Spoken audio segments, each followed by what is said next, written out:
Faraz Sarwar, son of late Ghulam Sarwar Soomro, ex principal of public school Sukkur, batch 1998। जैसे कि मेरे बाबा इसी स्कूल के टीचर थे तो हमें रेजिडेंशियल एरिया में एक घर दिया गया था और मैं इसी घर में पैदा हुआ था। मेरे लिए पब्लिक स्कूल सखर मेरा दूसरा घर। स्कूल में मोस्ट इंट्रोवर्ट स्टूडेंट था, लेकिन आज मैं सारे एलुमनाई की एक आवाज बन के एक कन्फेशन करने वाला हूँ कि क्या क्या हमने स्कूल में नादानियाँ की हैं। याद है वो दिन जब असेंबली में लेट हो जाते थे तो मस्जिद का ही एक प्लेस मिलता था छुपने के लिए, लेकिन वहाँ सर फैज़ पता नहीं कैसे आ जाते थे, हमें पकड़ लेते थे। सुबह सवेरे स्कूल में आकर और क्लासेस के तालों में एल्फी लगा देना ताकि सुबह पहला पीरियड जो है वो गोल हो जाए ताला तोड़ में। चाचा जुम्मा जो है वो ताला तोड़ने में लगा देते थे। सुबह इंग्लिश के पीरियड में सर माइकल की अंगूठी उनकी मुट्ठी में और उनका मुक्का मारना हमारे सर पे याद है। सोशल स्टडीज के पीरियड में सर गुलाम यासीन को कैसे भूल सकता हूँ, जिन्होंने भरी क्लास में मेरे लिए एक बहुत ही बड़ा कॉल बोला था, फराज तुम गधे थे, गधे हो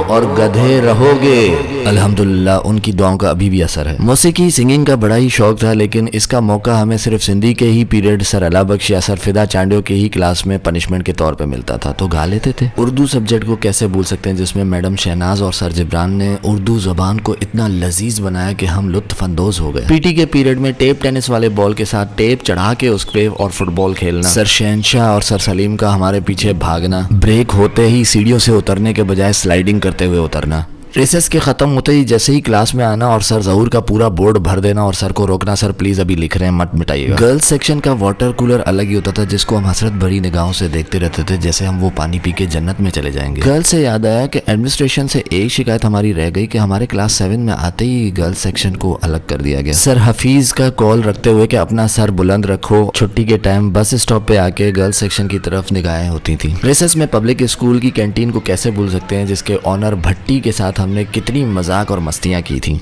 सर फिदा का मेरे सिल्की लंबे बालों को पकड़ के नाई के हवाले कर देना और नाई ने मेरे कुरुकट बाल कर दिए। आज हम अपने अपने मकाम पर हैं, कोई किसी मुल्क कोई इसी मुल्क, इन्हीं असातिज़ा की बदौलत और इसी स्कूल की वजह से। लेकिन जो वक्त हमारा इस स्कूल में गुजरा, सच बताऊं तो वो दुनिया के किसी भी कोने में हमें ऐसा वक्त नहीं मिला। हम सब एलुमनाई की दिल से दुआ है कि पब्लिक स्कूल सखर ऐसे ही रोशन रहे, हमारा शहर सखर शाद रहे, सिंध आबाद रहे और पाकिस्तान पाइंदाबाद रहे।